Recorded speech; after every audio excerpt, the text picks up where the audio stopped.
켤레 구두로 남은 산의 두 번째 영상입니다.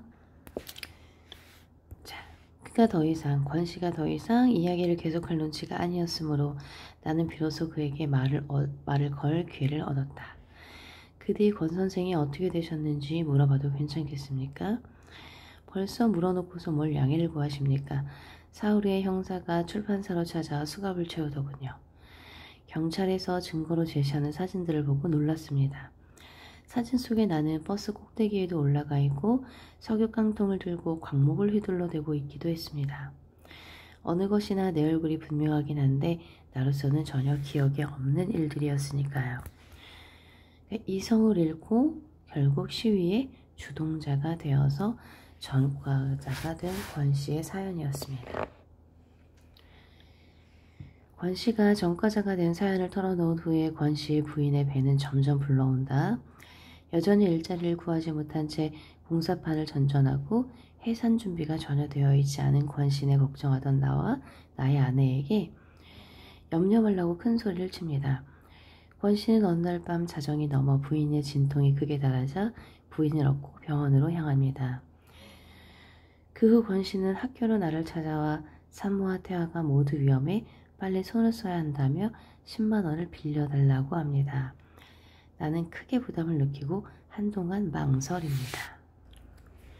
빌려만 주신다면 정말 무슨 짓을 해서라도 반드시 갚겠습니다. 굉장히 절박한 상태를 드러내죠.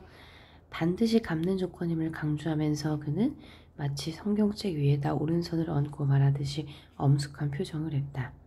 하마터면 나는 잊을 뻔했다. 그가 적시에 일깨워 주었기 망정이지 안 그랬더라면 빌려주는 어려움에만 골몰한 나머지 빌려줬다가 나중에 돌려받는 어려움이 더 클 거라는 사실은 생각도 못할 뻔했다. 그렇다. 끼니조차 감당 못하는 주제에 막벌이 아니면 어쩌다 간간히 얻어 걸리는 출판사 싸구려 번역일을 가지고 어느 해가에 빚을 갚을 것인가. 책임이 따르는 동정은 피하는 게 상책이었다. 그리고 기왕 피할 바에는 저쪽에서 감히 두 말도 못하도록 야멸차게 굴 필요가 있었다. 자, 나는 권씨에게 쉽게 돈을 받을 수 없을 거라는 계산이 들자 책임도 지지 못할 동정은 피하는 게 낫겠다 라고 생각하고 야멸차게 거절하기로 마음을 먹습니다. 나의 계산적이고 냉정한 태도라고 볼 수 있습니다. 우리가 여기서 나라는 인물에 대해서 소시민적이다, 소시민의 이기심을 보여준다 이런 말을 씁니다. 소시민이라는 건 서민이랑 전혀 다른 의미예요. 그냥 우리가 프랑스어 뿌띠 부르주아를 번역한 이 개념이라고 생각하시면 되는데요. 조금 쉽게 말하면 자기의 어떤 개인적인 이익이 사회적인 정의보다 중시되는 유형이라고 볼 수 있습니다. 60년대 이후 소설에 많이 등장하는 그런 인물이고요. 평범한 우리 같은 사람들이라고 이해하시면 돼요. 어떤 대의보다는 나의 이익의 중심인 사람들이라고 생각하시면 됩니다. 병원 이름이 뭐죠? 원산부인과입니다. 지금 내 형편은 어렵군요. 원장에게 바로 전화를 걸어서 내가 보증을 서고 약속을 할 테니까 권 선생도 다시 한번 매달려 보세요. 의사도 사람인데 설마 사람을 생으로 죽게 하겠습니까? 달리 변통할 구멍이 없으시다면 그렇게 해보세요. 자, 의사도 사람인데 설마 그렇게 하겠습니까? 라고 이야기해서 일단은 이 상황을 외면하려고 합니다. 내 대답이 지나치게 더디 나올 때 이미 눈치를 챈 모양이었다. 도전적이던 기색이 슬그머니 죽으면서 그의 착하디 착한 눈에 다시 수줍음이 돌아왔다. 그는 고개를 좌우로 흔들어 보였다. 원장이 어리석은 사람이기를 바라고 거기에 희망을 걸긴 너무 늦었습니다. 자, 여기서 어리석은 사람이라는 의미는 동정과 또는 연민이 있는 사람이라는 의미로 쓴 거예요. 그 사람은 나에게 수술 비용을 받아내기가 수월하지 않다는 걸 입원시키는 그 순간 벌써 알아차렸어요. 얼굴에 흐르는 진땀을 훔치는 대신에 그는 오른발을 들어 왼쪽 바지가랑이 뒤에다가 두어 번 문질렀다. 발을 바꾸어 같은 동작을 계속했다. 자, 지금 굉장히 곤란한 상황에 구두를 깨끗이 지금 손질하고 있는 동작이에요.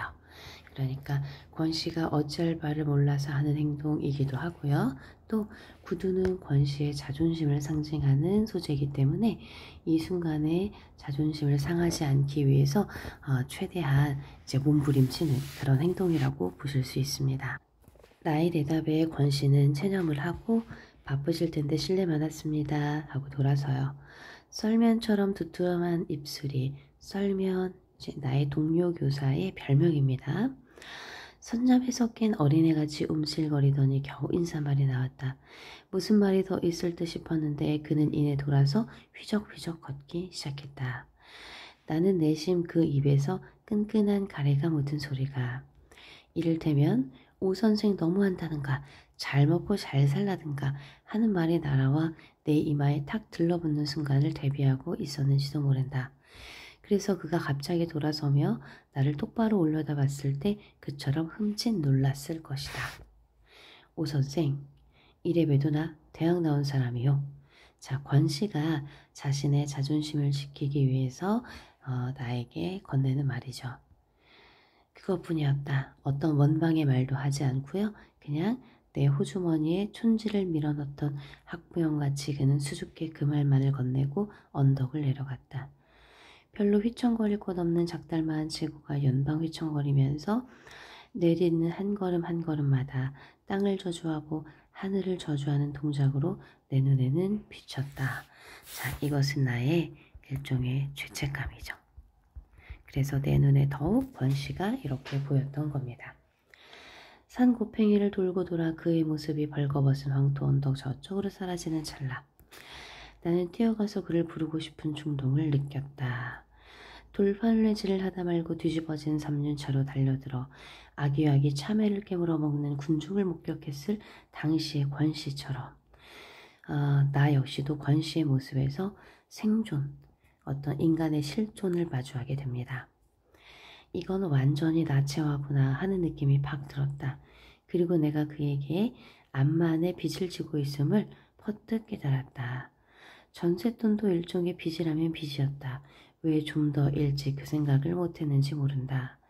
그러니까 권씨에게 내가 보증금을 받은 게 있으니까 정이나 빚을 못 받으면 그 보증금으로 그냥 떼우면 되는데 내가 왜 그 생각을 못했을까 하고 후회하는 거죠.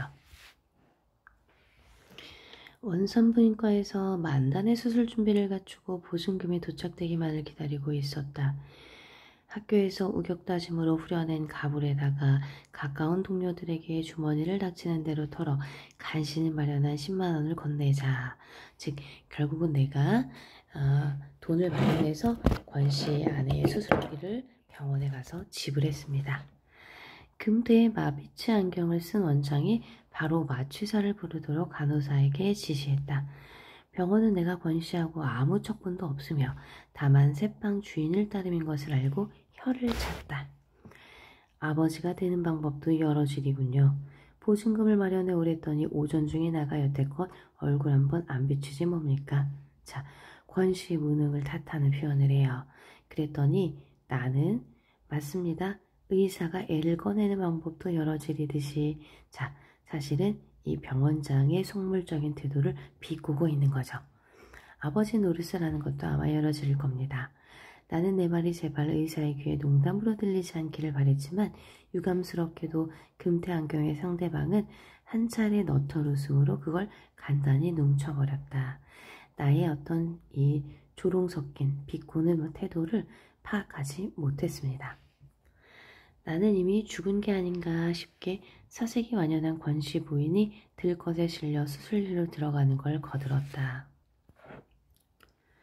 생명을 꺼내고 그 생명을 수용했던 다른 생명, 그러니까 태아, 그 다음에 이건 엄마를 뜻하죠. 암령에서 건지는 요란한 수술치고는 너무도 쉽게 끝났다. 대기석에 앉아 우리 집 동준이 놈을 얻을 때처럼 줄담배질로 4대인가 5대째 불을 붙이고 나니까 울음소리가 들렸다. 자, 수술의 결과를 기다리면서 나 역시 굉장히 초조해하는 모습인 거죠.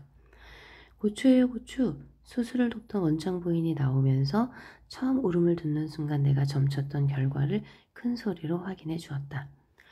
진짜 보호자를 상대하듯이 원장 부인이 내게 축하를 보내왔으므로 나 역시 진짜 보호자 입장에서 수고를 취하지 않을 수 없었다. 잠시 후 나는 강보에 쌓여 밖으로 나온 권기용 씨의, 권 씨의 이름입니다. 차남을 대면할 수 있었다. 위로 아이 2명이 더 있었죠. 아들 하나, 딸 하나였습니다. 제 어미 배를 가르고 나온 놈답지 않게 얼굴이 두툼한 것이 속없이 잘도 생겼다. 지왕절개라는 말이 풍기는 선입감에 딱 어울리게 목청이 크고 우렁찼다. 병원 건물을 온통 들었다 놓는 억세디 억센 놈의 울음소리를 듣는 순간 나는 동준이, 나의 아들입니다. 동준이를 낳던 날의 감격 속으로 고스란히 빠져들었다. 우리 집에 강도가 된 것은 공교롭게도 그날 밤이었다. 난생 처음 보는 강도였다. 자꾸만 누군가 내 어깨를 흔들어대고 있었다. 귀찮다고 뿌리쳐도 잠자코 계속 흔들었다. 나를 깨우려는 손의 감촉이 내 식구의 그것이 아님을 퍼뜩 깨닫고 눈을 떴을 때 나는 꼬마전구 불빛 속에 복면의 사내를 보았다. 그리고 똑바로 내 목을 겨누고 있는 식칼의 서슬도 보았다. 술래가 확 풍겼다. 조명빛깔을 감안해 붉은 빛을 띤 검정계통의 보자기를 복면 위로 드러낸 코의 일부와 눈자위가 꽤 취해 있음을 나는 재빨리 간파했다. 일어나, 얼른 일어나라니까. 나 외에는 더 깨우고 싶지 않은지 강도의 목소리는 무척 낮고 조심스러웠다. 나는 일어나고 싶었지만 도무지 일어날 수가 없었다. 멱을 거는 식칼이 덜덜덜 위아래로 춤을 추었다. 강도가 굉장히 어설프죠. 술을 먹고 온 데다가 그 다음에 아주 조심스럽게 나만을 깨우고 싶어하고 그 다음에 식칼이 또 덜덜덜 떨리고 있어요. 내 목통이라는 것도 찌르게 된다면 그건 고의가 아니라 지나친 떨림으로 인한 우발적인 상해일 것이었다. 무척 모자라는 강도였다라고 나는 생각합니다. 복면 위에 눈을 보는 순간에 상대가 그 방면의 전문가가 못됨을 금방 알아차렸던 것이다. 딴에 진탕 마신 술로 한껏 용기를 돋았을 텐데 보기도 좋을 만큼 큰 눈이 착하게만 타고난 제천성을 어쩌지 못한 채 나를 퍽 두려워하고 있었다. 술로 간을 키우지 않고 남의 집 담도 못 넘을 정도라면 강력범행을 도모하는 사람으로서는 처음부터 미역국이었다. 처음부터 실패다. 미역국이었다 이거는 관습적 표현인데요. 시험에 미끄러진다든지 어떤 일에 실패할 때 쓰는 표현입니다. 일어날 테니까 칼을 약간만 불러주시오. 강도는 내가 시키는 대로 했다. 내놔, 얼른 내놓으라니까.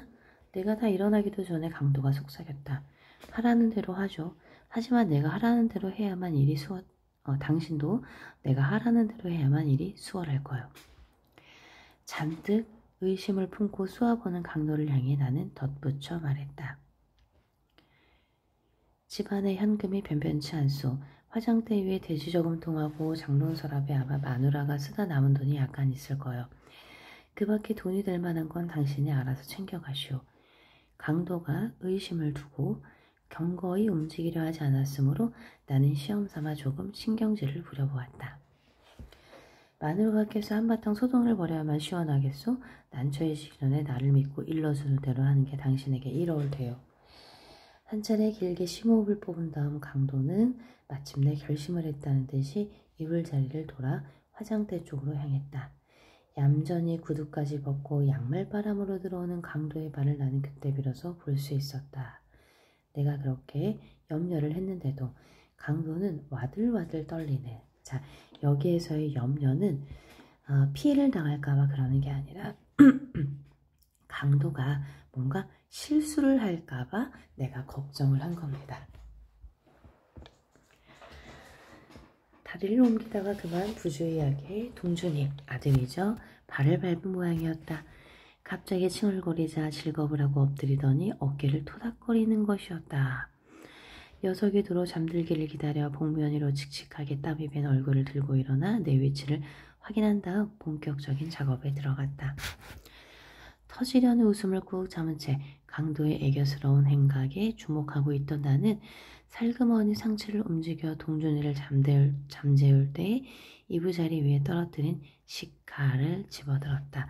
심지어 강도가 식칼까지 떨어뜨렸어요.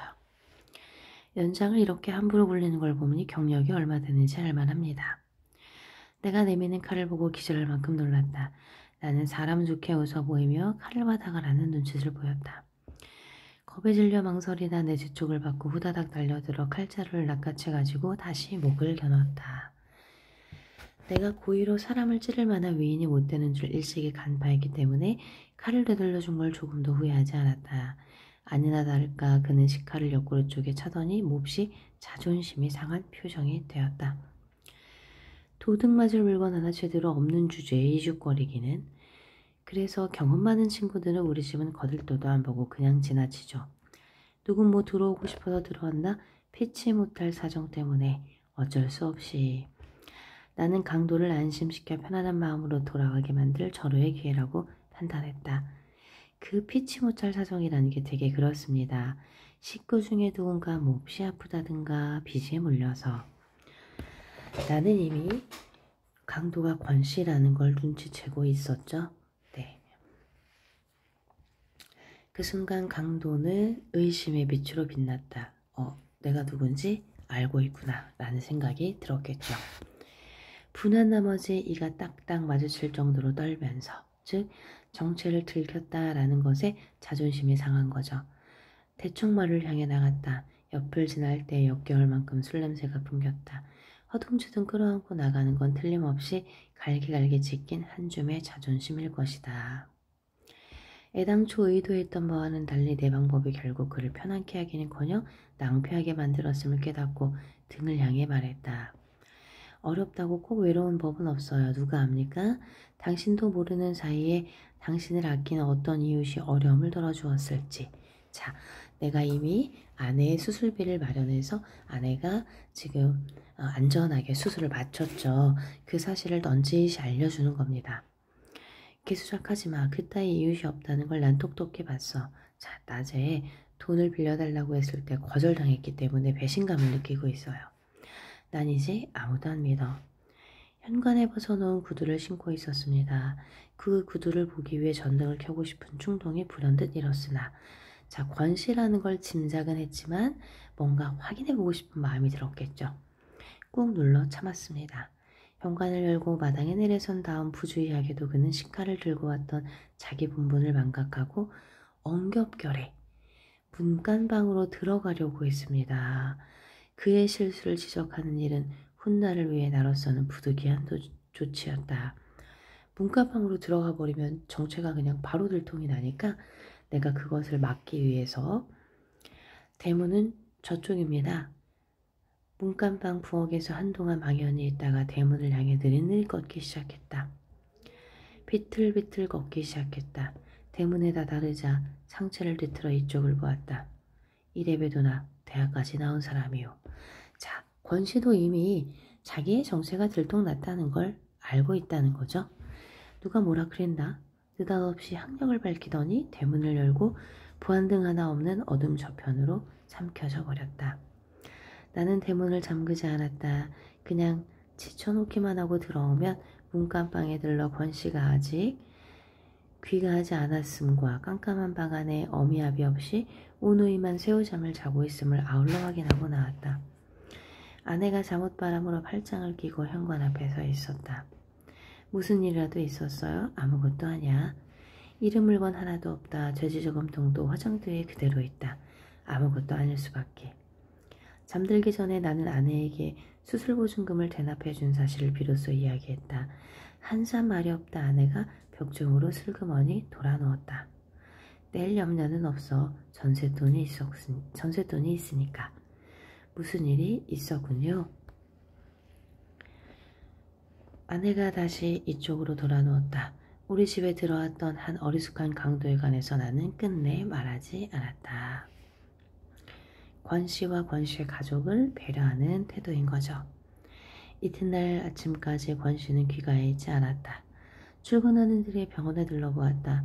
수술 보증금을 구하러 문 밖에 나선 이후로 권 씨가 거기에 재차 발걸음을 한 흔적은 어디에도 찾아볼 수 없었다.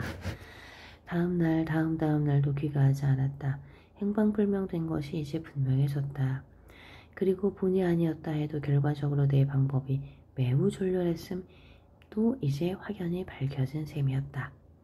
그러니까 자존심을 지키려고 끝끝내 모른 척했던 나의 태도가 오히려 정체를 들켰다는 것을 알아챈 권 씨에게 더 자존심의 상처를 주게 된 거죠. 복면 위로 드러난 눈을 보고 나는 그가 다름 아닌 권 씨를 대뜸 알아차릴 수 있었다.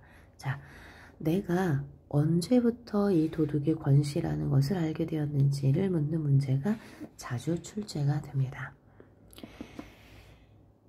밝은 아침에 술이 깬 권 씨가 전처럼 나를 떳떳이 대할 수 있게 하자면 복면의 사내를 끝까지 강도로 대우하는 그 길뿐이라고 판단했었다. 그래서 아무 일도 없었다는 지 병원에 찾아가 죽지 않은 아내와 새로 얻은 세 번째 아이를 만날 수 있게 되기를 기대했던 것이다. 현관에서 그의 구두를 확인해보지 않은 것이 뒤늦게 후회되었다. 문간방으로 들어가려는 그를 차갑게 일깨워준 것이 영 마음에 걸렸다. 어떤 근거인지 몰라도 구두 손질에 따라 그의 운명을 예측할 수도 있지 않았을까 하는 생각이 드는 것이었다.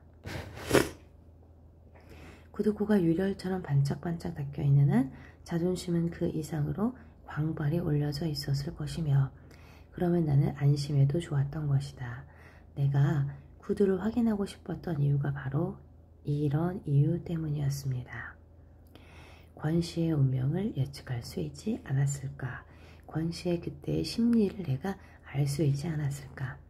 만약 마지막이라는 걸 염두에 두고 있었다면 새끼들이 자는 방으로 들어가려는 길을 가로막은 그것에 대해 그에게는 대체 무엇으로 느껴졌을 것인가? 네, 소설의 결말이 이렇게 열린 결말이라고 하죠. 흔히 권 씨가 어떻게 됐는지 그에 대해서는 마무리되지 않은 상태로 그냥 돌아오지 않는 이렇게 끝납니다. 그러면 독자들의 입장에서 그 다음을 여러 가지 방향으로 추론해 볼 수 있겠죠.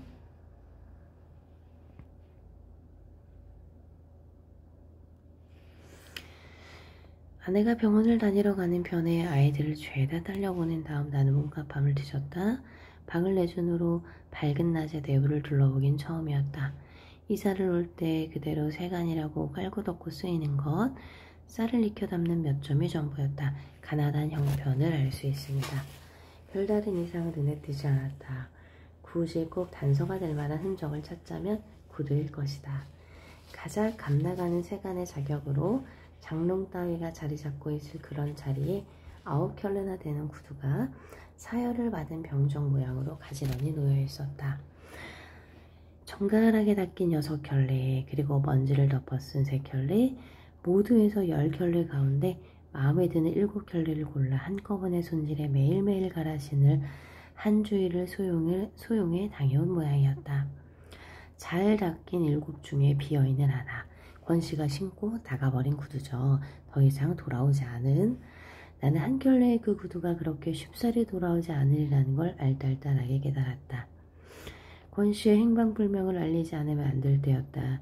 내 쪽에서 먼저 전화를 걸기는 그것이 처음이자 마지막이었다. 되도록 침착해지려고 노력하면서 이웃을 사랑하게 될 거라고 장담했던 이순경을 전화로 불렀다. 자, 나에게 예전에 권 씨의 감시를 부탁했던 이순경에게 권 씨의 행방을 알리기 위해서 전화하는 장면으로 끝나는 겁니다.